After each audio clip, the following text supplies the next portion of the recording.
polls will close on the night of November 8th in America's crucial midterm elections. The direction of America is at stake, as well as Joe Biden's future. We take a look at the implications for Taiwan. Hello and welcome to Taiwan Talks, covering the latest global news and analysis from a Taiwan perspective. I'm Yin Khvat. Joining me in the studio today are Yen Chen-shen, National Chengchi University Professor of Political Science, and Vincent Chao, former Political Director for TECRO, Taipei Economic and Cultural Representative Office in the United States, and currently Adjunct Fellow at the Center for Strategic and International Studies, Asia Program and China Power Project.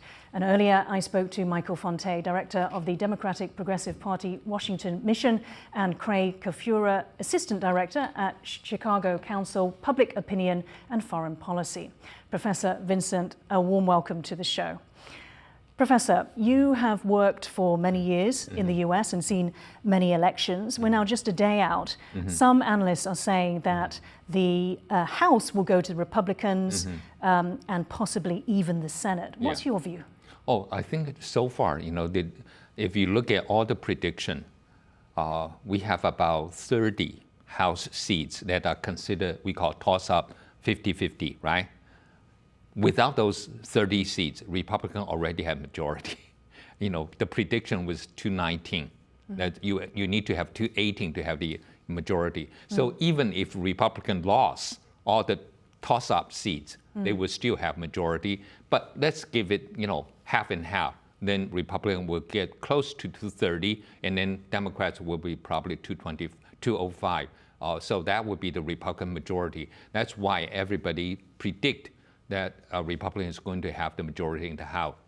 The Senate right now is 50-50, and the prediction so far is 49-49 or 48-49.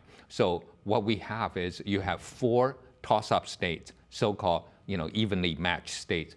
3 of them are currently held by the Democratic incumbents. 1 in Pennsylvania, the Republicans incumbent retired, so it is an open seat. Originally, it looked very promising for the Democrats, but their candidate has a heart problem, and he also didn't perform very well during the debate. So it's moving from, we call lean Democrats right now to toss-up. So if the Democrat can win Pennsylvania, they can afford to lose the other 3, one of them, either Georgia or Nevada or Arizona. I think Democrats probably will win Arizona, but Nevada is very, close. I think Republican might have a chance. So if the Republican win Nevada and Democrat won the Pennsylvania race, then it will be down to Georgia. And Georgia, don't forget, last year in January, we have 2 kind of like second round election, because Georgia is different from the other states. They have the rule of you have to get 50%. But so far, the poll or the prediction is both candidates as getting 49%, because there is a libertarian candidate might getting 2% of the vote, preventing either one from getting the majority or the outright winner on November 8th. So then we will have a runoff in December. So we might not know who control the majority after November 8th. Vincent, what's your view? Do you think that the Senate will go to the Republicans? I think it's likely that the House will go to Republicans. The Senate, I agree to a certain extent. I think it's going to be a toss-up, but I do think that it's trending Republican and probably leaning Republican at this point. We have to look at it in the context of the economy and inflation. These are just huge, huge setbacks for the Biden administration. I think the Biden administration was so optimistic that through interest rate hikes, through policy signaling, that they could tame inflation kind of in and run up to the midterm elections, but they haven't been able to. And so if you look across the United States right now, you look at the campaign advertisements, not only on television, but on internet, it's almost all focused on the economy. I don't think social issues have been played very prominently. I don't think this idea of defending democracy has likewise played very prominently to the detriment of the Democrats. So I think based on the inability of policymakers to control inflation, based on, I think, the economic data that's still out there in terms of both inflation as well as economic and job growth, I do think that it will trend Republican for both the Senate and the House. So why did the Democrats get it so wrong, do you think? Well, I think the Democrats Well, I mean, we have to put this in the context of 2020. I mean, Biden ran on a campaign basically that he wasn't Trump, and that he would bring stability, and that he would bring, much more muted government in a sense. And he largely won on those merits. I think, many people in America, saw Biden as a, sign of fresh air against Trump. But I do think that that has reached its limits. I think there's real policy questions and policy issues that the Democrats have had to address over the past few years. And particularly on issues of inflation, I think they've largely been able to do that. And so I think that, they say in politics, sometimes the second election, re-election, is actually much harder than election. I think election is full of optimism and promises, but re-election is when people actually judge you on whether you're able to fulfill some of those obligations and promises you've made in the past. And so I think that is where we're facing some liabilities. One other huge liability for the Democrats at this point is Biden's age. I mean, Biden turns 80, I think, in 13 days on November 20th. And so on this front, I think, there are, I think, open questions, not only within Republicans, but also Democrats, on how well I think Biden can tide over, particularly as we go into the 22 elections. And so I do think that the Democrats will probably have to face some soul searching after this midterm elections. I do think some adjustments will probably be made in terms of the national elections. But I think at this point, it is trending towards Republicans so far. Professor, neither Joe Biden nor, let's introduce, Donald Trump are on the ballot.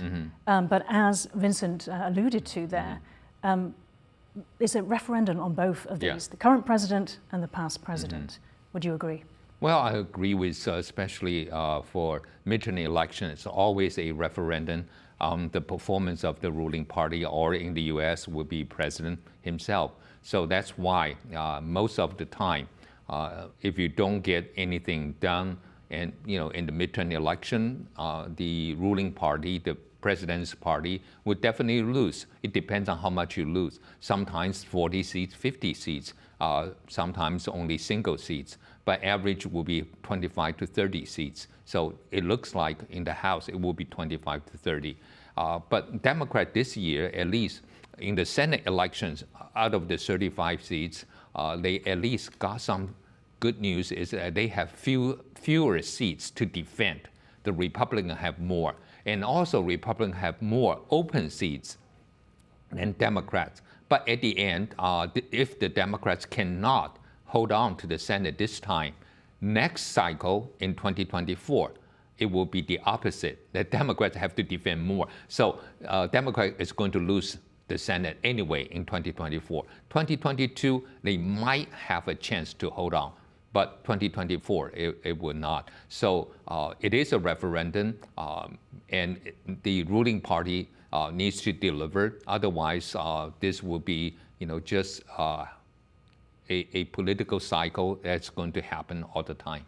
Vincent, so why is it, we've explained why it's a referendum on Joe Biden, as usual, but why on Donald Trump?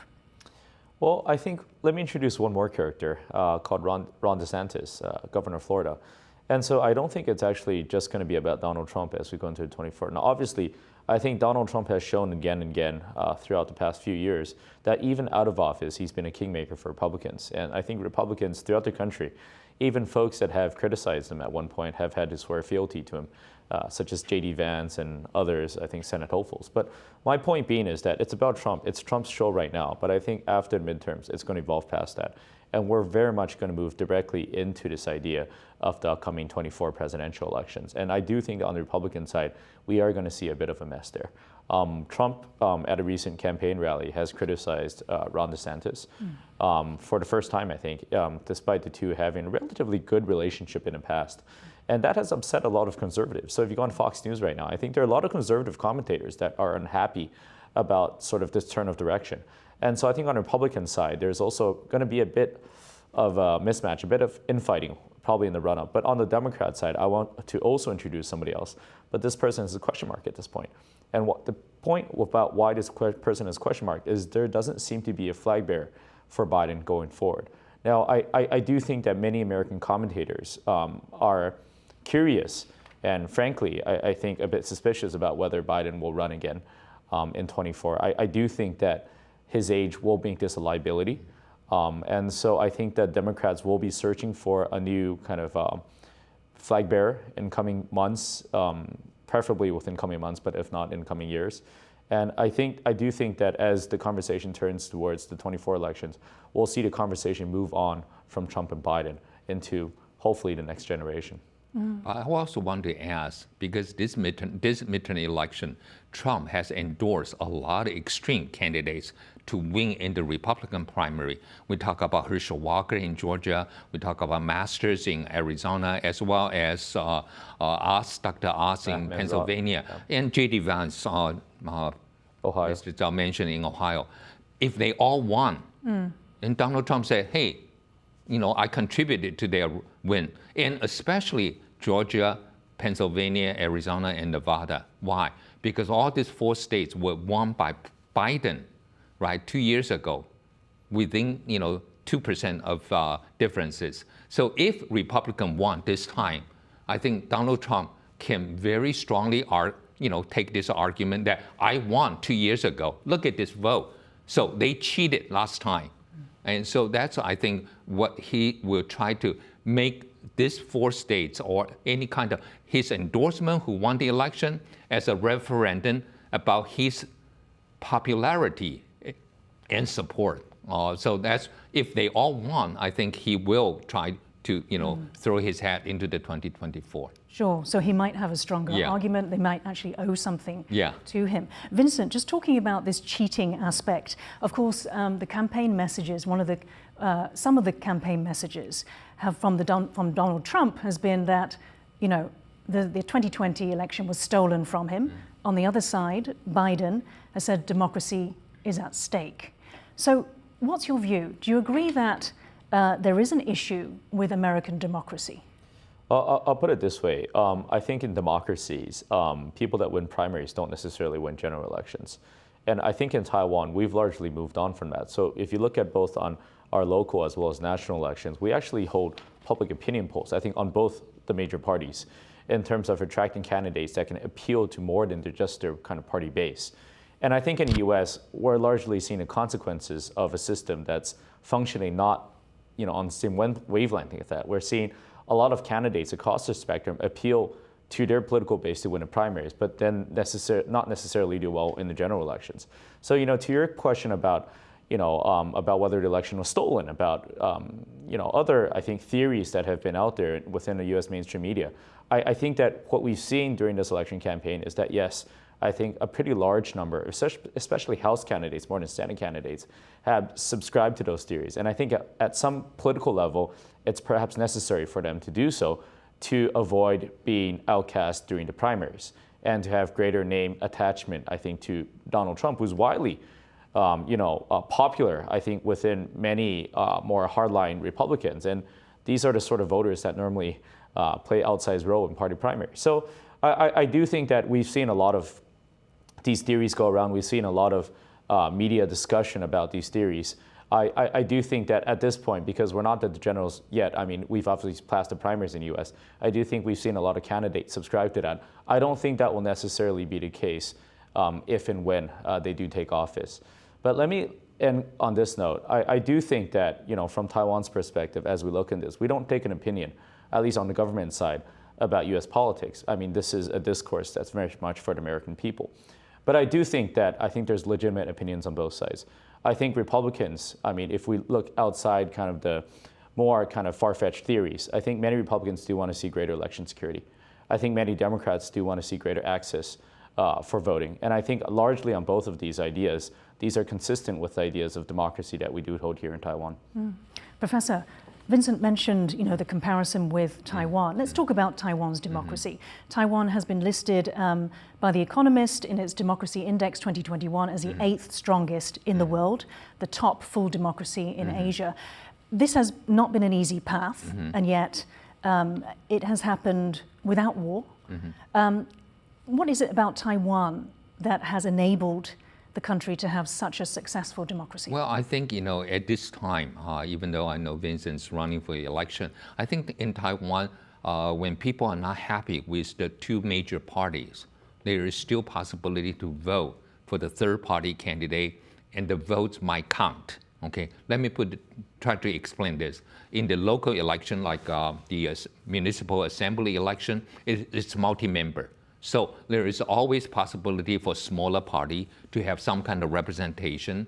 And then what you find out is in a lot of local assembly, if the two major party cannot have majority, then you have to cooperate with some of these minor parties.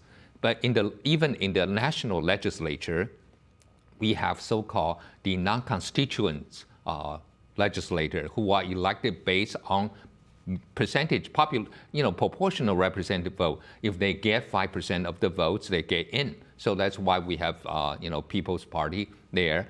So in a way, in the United States, it's polarized because you vote for the third-party candidate, your vote is basically wasted. And so that's why the two parties, just like Vincent mentioned, they are trying, especially in the primary, they are gearing toward their base, political base, and then it became more and more polarized. Vincent, if I could move on to sort of looking at Taiwan's democracy on a global level, why is Taiwan's democracy important, say, for the region, for the world? I think there's multiple reasons why Taiwan's democracy is more than just a political system. It's very much a symbol. We say this, Taiwan's democracy is sort of a lighthouse, basically shining, our light into the dark corners of the world. And I think it's true today, especially true today, because we do see a democratic backsliding in many places around the world. I mean, not the least China. I mean, China, the CCP has never had true democracy, but even in terms of their human rights abuses, what they're doing in terms of Xinjiang and Hong Kong, their engagements, military adventurism within many areas in this part of the world, I think all of that has drawn a greater contrast between what we're seeing across the strait and what we see here in Taiwan. And so I do think democracy in Taiwan is valuable for three reasons. First of all, because we do hold the light basically to China, and we do show that a culture with Chinese roots can have a successful democracy, and it's contrary to everything the CCP has said over the past 70 years. The second reason, I think, is because we appeal to the global psyche. I think this idea that people around the world want Taiwan to win, they feel Taiwan as an underdog deserves to win. I think that idea is actually very much prevalent across many areas in the United States and certainly other Western democracies as well. But the third example, I would say, is that these values are universal, frankly. And that Taiwan stands as a symbol because we stand on the front lines of defending these universal values. So similar to what we're seeing in Ukraine, for example. I mean, Ukraine faces an authoritarian neighbor right across its border that's intent on demolishing everything they hold dear in terms of political values, cultural values, and so forth.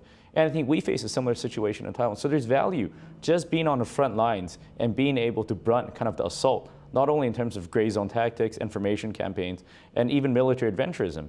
And so I do think that as countries see Taiwan, they see these values. And this is why I think support for Taiwan has been so appealing for many countries over the past few years. Right. Thank you. Now, the big issues dominating the US midterms. The Democrats built their election campaigns on democratic freedoms and abortion following the Supreme Court decision to overturn Roe versus Wade and constitutionally protected rights to abortion. The Republicans, on the other hand, campaigned hard on the economy, immigration and crime. Inflation in the US is running at more than 8% year on year, just short of a 40-year high. Vincent, we did touch on the economy in the first segment. What is it, do you think, that the Republicans are doing right to convince the voters that they can actually manage the economy better? I mean, is it true that they can turn the economy around? A war in Ukraine, record inflation, have the Democrats themselves been to blame for this? I think during the course of election campaigns, sometimes it's less about what you're doing and more about what your opponent is doing. And I do think that plays a lot into Republican strategy these days. I mean, obviously, I think the Republicans, at its core, do have an economic philosophy. I think that is more based on the smaller government, reduced government spending, based on, for example, more vibrant private sector and so forth. And I do think, at the heart of it, they're going to continue to try to make that message that these are the principles that are going to bring inflation down and perhaps increase economic growth. But I do think that at this point, the majority of their tactics has actually been on the mismanagement, their perceived mismanagement by the Biden administration. So it's less about what they can bring to the table, but more about what they feel Democrats have already brought to the table, and they're not happy with those results. And so I do think we're probably going to see much more of these messaging as time goes by. And I do think that, particularly as we head into the 24 national elections, we're going to see much more, I think, of an increased tempo in attacks against this so-called or this perceivement of a mismanaged economy going to national elections, and that's going to be enhanced if we do not see inflation come down. And so I do think that at this point, the Fed has been handed a political mandate basically to bring inflation down at all costs, even I think if it means significantly reduce economic growth, even it means, for example, layoffs in many sectors. I think the overarching purpose right now is to ensure that inflation does not remain persistent, particularly before 24. Professor, does that mean controlling inflation to the point where the US actually enters recession? Yeah, I think the Republican has always been in the past successfully convinced the voters they are more a better manager for the economy. They have more fiscal discipline, and the Democratic Party is the party of welfare state, a lot of spending. But in reality, Republican Party sometimes, if you look at the increase of defense or involving war, which never really balanced the budget. The last time the U.S. budget was balanced is under Clinton, and before him, it was under Kennedy. So, but Republicans somehow convinced the voters they are the better manager of the economy. They promote the idea of less smaller government, less regulation, and free to choose, and all this. That help when you have a almost runaway inflation right now, that people may think because a Republican might be more careful about spending, and that will somehow arrest the inflation. But I have no faith in that one as well. It just happened. We are not sure the Republican is the solution, but we know the Democratic Party is the problem. Okay. I see. I think that's very a well pretty put. succinct summary. Vincent, let's take a look now at Taiwan's economy in comparison. How has it been faring compared to the US? I think Taiwan's economy, by comparison, has been doing extremely well. I mean, not only against the US, but also against all major economies around the world. I mean, we've had record high economic growth in the past 2 years despite the COVID pandemic. Now, I want to say, I mean, we probably do face a bit of storm clouds up ahead. I think obviously the high level of interest rates in the United States is probably going to increase pressure on our foreign currency and our foreign reserves. It's probably going to increase pressure on the Taiwanese dollar. And so that could very likely lead to inflation here in Taiwan down the road. I do think we see an overall slowdown within the global economy, and of course that could have its implications for Taiwan's exports. So I think we've had, a relatively successful story over the past 2 years, especially given COVID.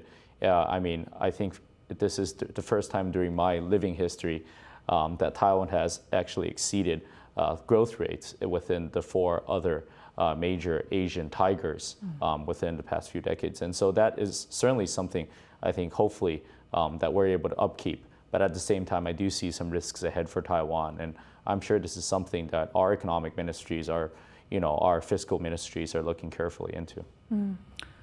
Professor, do you think that Taiwan's economy is in good health, relatively speaking? Well, we have to wait until, I think our economy still wait for, coming out of the COVID-19. And,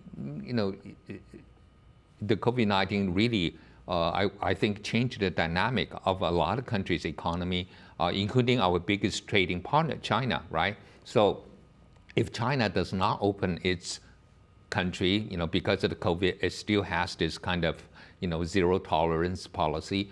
It will affect Taiwan somewhat, especially for Taiwan businessmen, whether they will continue to do business with China, because it's so inconvenient. You think about possibility of you going to China, Zhengzhou, and suddenly you're being locked down.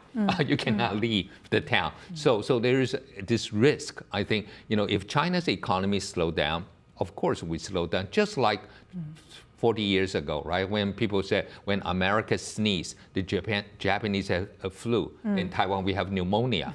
So today, I think because of our interlocking or, kind of interdependent economy with China. So if China's economy slow down, like this year will be only 3.2% instead of 5 or 7% in the past, we will slow down somewhat. I think before we, kind of put our eggs in more different basket. Right now, if it's 40% with China, if China slow down, we will slow down. Vincent, on that note, Taiwan is seeking to drive linkages with the US. This week, the first round of negotiations between the US and Taiwan under 21st century trade begin, and there are hopes that this will lead to a free trade agreement. However, the US is quite averse to lowering tariffs. Is that not correct? Well, I think at this point it's a legal issue. USTR, the United States Trade Representative Office, has not been given legal authority to engage in tariff discussions because Trade Promotion Authority, which needs to be passed by Congress, has actually elapsed. And so at this point, I think they're doing everything short of tariffs, which is they're engaged on discussions about market access, about potential digital agreements, about potential, closer cooperation on investment and so forth. But I think at this point, certainly trade tariffs is probably out of the question. But I do think trade tariffs are only a tiny, tiny part of the equation. And the reason is because, both Taiwan and the United States are relatively liberalized economies. And so tariffs actually are quite low to begin with. And so I think the idea that, that even lowering tariffs further would spur trade all of a sudden, I do think that is probably more wishful thinking than anything else. I do think that actually a big part of the equation is market access, is ensuring that we have smooth channels of communication to resolve trade disputes, is ensuring that we have the channels in place to talk about access for certain agricultural products and so forth. So I think having this sort of discussion that by itself, I do think is actually more as important as its results. And so let me bring it back to the point about why we need these discussions. I think this is a general consensus within Taiwan, not only by the DPP, but also the KMT and other parties as well, that we do have to reduce trade with China. How can we reduce trade with China? We're a private economy, a private enterprise dominated economy. We're going to do it through incentives. And how do you provide incentives? By building up these trade agreements with other countries. And so I think the hope is that through this 21st century trade initiative, we're able to build incentives for our private companies to think about the United States as a bigger part of their kind of global equation, and to hopefully draw these companies that may be doing business in China right now, investing in China right now, to think about these other market possibilities. And so I do think playing into this idea of this broader context is this idea of building incentives. Thank you. Professor, let's now talk about the other major issue, which is what the Democrats built their election campaign on, abortion.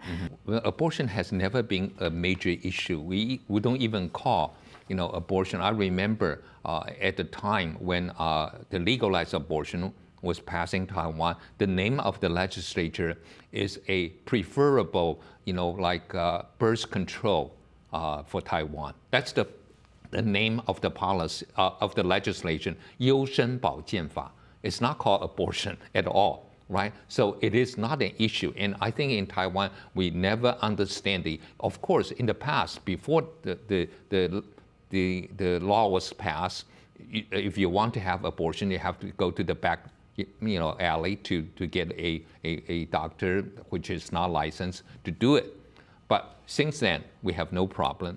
And even when it is legalized in Taiwan, our religious community or some of the conservative groups never make it an issue, a bigger issue. Maybe in their church or in private meetings, they would say this is not good. But it is not like the U.S. It is a national campaign. In the U.S., it's so polarized, right? But at the end, you feel that it is a state decision, just like you mentioned. But then the state will deprive some people, maybe who want to have access to abortion. If it is not legal in their state, you have to travel to another place. You have to take a leave of absence from your work to do it. It adds to the cost. And a lot of time, people say the one who needs the abortion might be socially disadvantaged. That's why they need this law to protect their rights. But this will be, that's the reason in the US it is so controversial. And a lot of people who might not want to have abortion, but in the United States, but they would say, I want to keep that option open I don't, I probably will not do it. But what happened if there's a unnecessary pregnancy? You know, I know I have a choice whether to have it on, whether to keep it or not. So this is, I think, what was being argued right now in the U.S. And Michigan is going to vote, and we find out very, oddly that one of the most conservative states, Kansas, right? It is a red state, but during the referendum in the summer, it approved that it should have legal abortion in the state. So you never know. But it is going back to the state, and that's the same philosophy of the Republican Party, that the state is closer to the people. So the state will be the best thing to determine this kind of policy or values. Earlier, I spoke with Michael Fonte, Democratic Progressive Party U.S. Mission Director, and began by asking him whether Republicans and Democrats had also competed by showing support for Taiwan. I think there's use of a Taiwan card by the Republican Party, and they put together this Taiwan Policy Act, a House version, which was meant to reinforce and put back in some of the items that were left out in the Senate version. And the reason they did that was to try to push the Biden administration more forcefully against the Chinese. And I think the real danger in that for the Taiwan world is nobody wants a war, and the Biden administration wants to avoid that at all costs. And the problem is some of the items that the Republicans might well tip the cross-straits issues into war. That's what the Biden administration is trying to avoid. And Republicans are pushing the Biden administration in this case. The Biden administration wants to, in its words, be competitive when they should be, cooperative when they can be, adversarial when they must be. It's the cooperative when they can be part the Republicans don't like, and that's where they're using Taiwan as a lever to hit the Biden administration over the head. What items are you referring to in terms of tipping it towards war? There are a number of ways in which the original draft tried to talk about strategic clarity, about the support for Taiwan. There were items which were about renaming the TECRO office, seen by the Biden administration as solidifying, shall we say, or lifting up the U.S. relationship with Taiwan in such a way that the Chinese would think that there was a change in U.S. one China policy. And that's what the Chinese don't want to see, and have been very forceful and adamant that it not happen. And then there is a big push on so-called strategic clarity in the document by the Taiwan, in the Taiwan Policy Act by the House. Again, a very forceful support for Taiwan at all costs. This is a complicated question. The U.S. side has always been dual deterrence. No unprovoked use of force by the Chinese, no unilateral declaration of independence by Taiwan. Straddling those two has always been a difficult task, and the Biden administration is doing its best to try to keep that even balance. The House Republicans, at least, seem to want to push the envelope a little bit beyond where many people feel it should go. How would you call the House and the Senate from what you can see at the moment? It's a real toss-up. I don't think any pollster who's out there trying to do polling has any sense, any variables at this point. And I think at this point, it looks like the Senate will stay 50-50, which means the vice president will get to break a tie, and therefore Democrats would have a majority, some majority. But on the House, it certainly looks like it's leaning Republican, and it will probably stay that way. And what implications do you think this would have for US-China-Taiwan relations? The House Republicans have gotten a lot of movement behind their China task force, their attempt to build a very forceful anti-China platform, shall we say. They will try to push that through in legislation.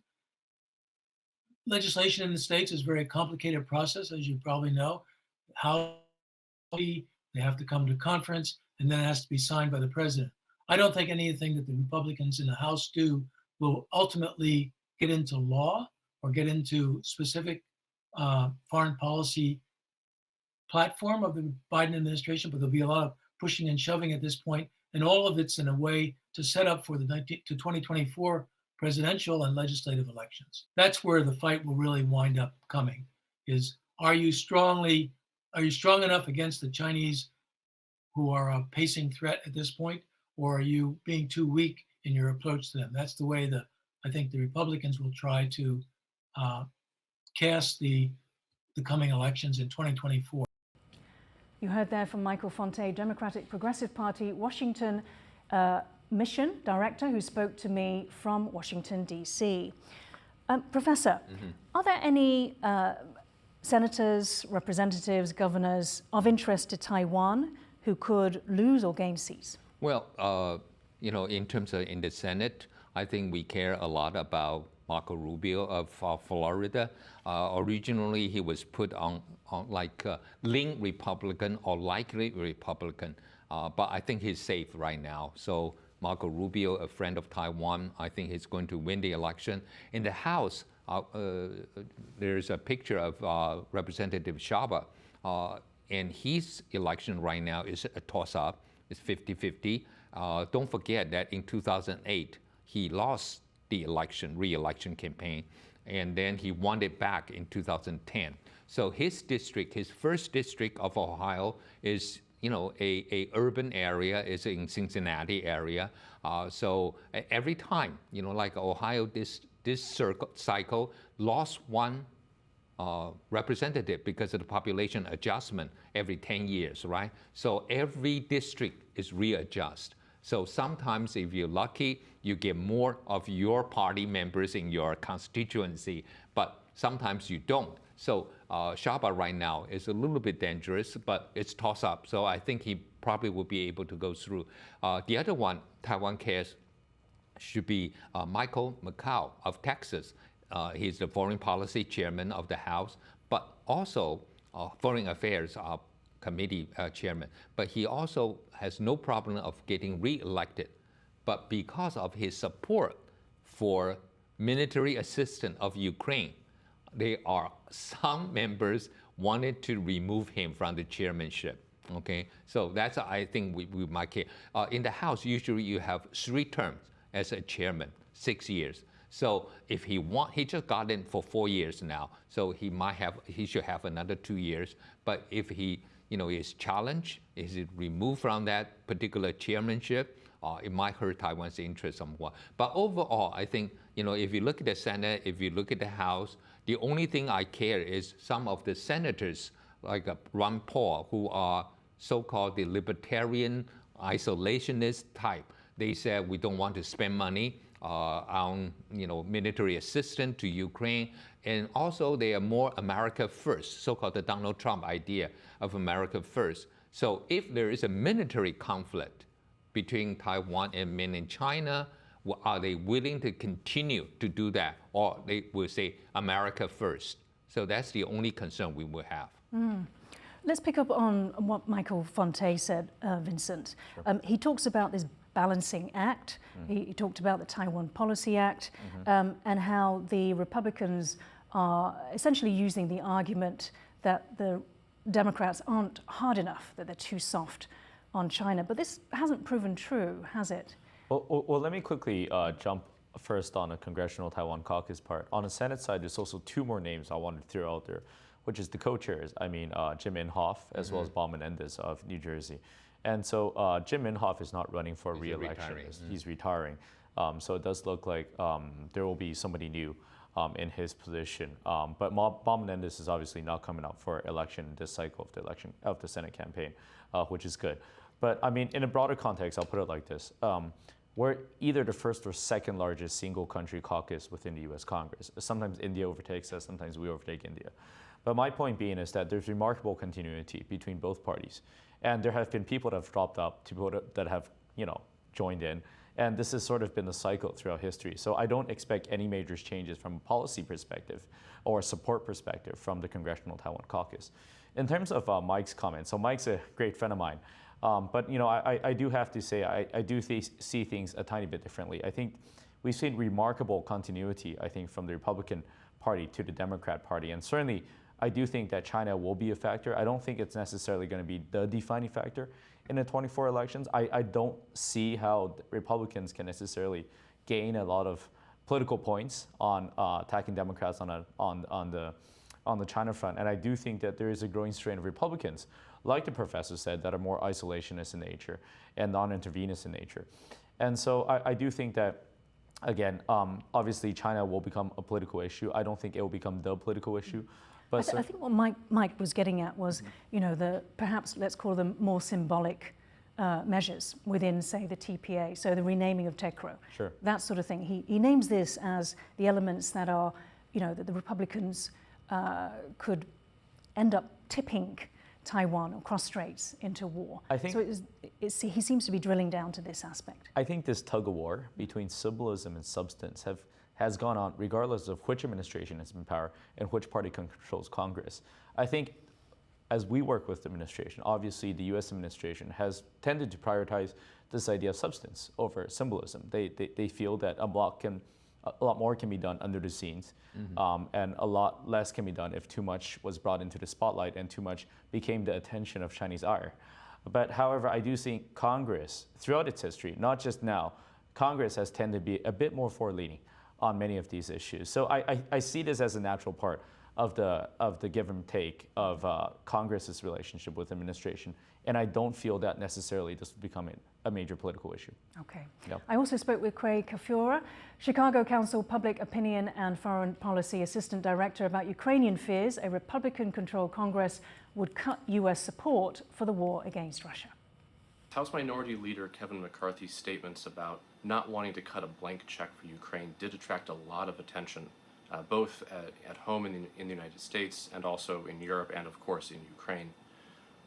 But I do think you'd actually see a fair bit of continuity even under a Republican-controlled House.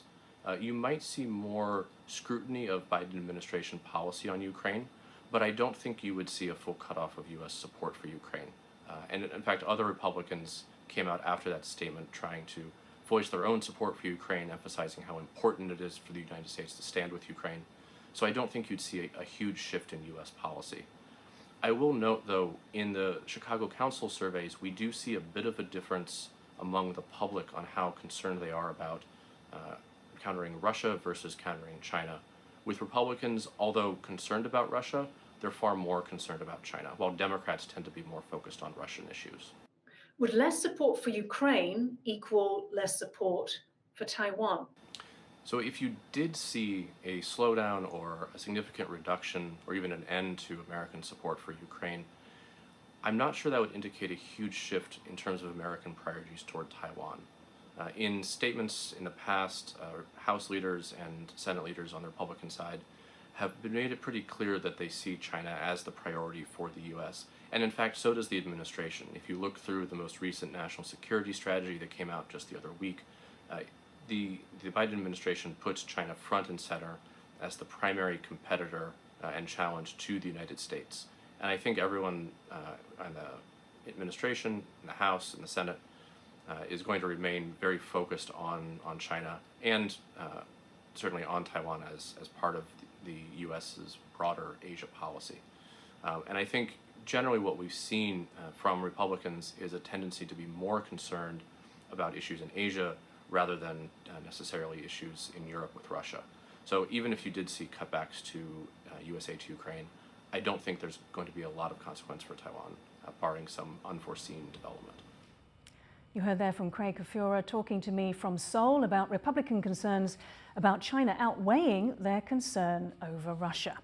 Professor, do you agree with Craig Kafura that he actually thinks there'll be continuity, and in any case, he believes even if it becomes a Republican-controlled Congress, that they have such concern about China that the support for Taiwan would not drop? Well, I think this is you can see this from both angles, because if you look at Ukraine, and one of the most often talked about argument about U.S. Not intervening in Ukraine against a nuclear power, Russia.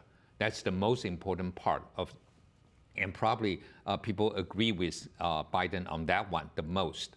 So if the United States worry about having conflict, direct conflict with a nuclear power, so if Taiwan somehow China use force against Taiwan, would the same kind of sentiment also prevail, saying we don't want to have a direct conflict with another nuclear power. Okay, that's one argument. The other argument is, yeah, if Russia, is not in the, having the same weight as China in terms of the threat to the U.S., of course, you need to stop China more than to stop Russia in Ukraine. So that would be another argument. I don't know which one will prevail. Seeing China as a major threat, but also a nuclear power, you will not use force, or seeing China as a major threat, and you need to use force to stop China from using force against Taiwan. Vincent, your view? Well, let me put this in a broader context first. Many Republicans that I talk to are very, very upset at Europe. And they feel that, Europe has essentially close to the same GDP as the US. Certainly this is right up their backyard. Ukraine is applying to be a member of the EU. And so Republicans see this division of labor, essentially. They see the US as much more of a Pacific-focused country that should be focused on countering China's rise. And they don't want or, hope to see too much attention or money or funds and resources being given over to Europe to clean up something they feel that should be done on Europe's own accord. And so I think that feeling among Republican national security folks is actually quite prevalent. And so I think if the Republicans do come in administration, we'll see much more of not just the poking and prodding of Europe, but maybe with a hammer or a baton, just like, Europe, you got to do more. Russia is right up your alley. And if you focus on Russia better, we can focus on China better. And so I do think that the Democrats feel that to a certain extent. If you look at the national security strategy, the national defense strategy, all of these strategies actually prioritize China, in terms of its listing order as a greater threat than Russia. And so the US sees it. But I think Republicans will probably do a bit more to try to get the Europeans on board in terms of having that division of labor and trying to show that Europeans can do more to counter Russia. But the Europeans are also interested in the Indo-Pacific. That's right, but that's the point exactly, right? It's like comparative advantages. If Russia is in, basically half of it is in Europe, and America is basically a Pacific-facing power, then each should take care of their own. Instead of Europe showing a bit of attention towards Russia, a bit of attention toward Indo-Pacific, and the U.S. having to divert significant resources away from the Asia-Pacific area towards Ukraine and Russia. And so I think for many American foreign policy leaders, and this is actually not necessarily strict on the Republican side, they just see the Europeans as having to step up their game while America takes care of the basic challenges of China. Professor, do you agree with what this is? Well, of course, but then, Division of labor. but then I think the European will accuse America of being, kind of sending the wrong message to Ukraine and causing Ukraine to take this position probably stronger against Russia in terms of its,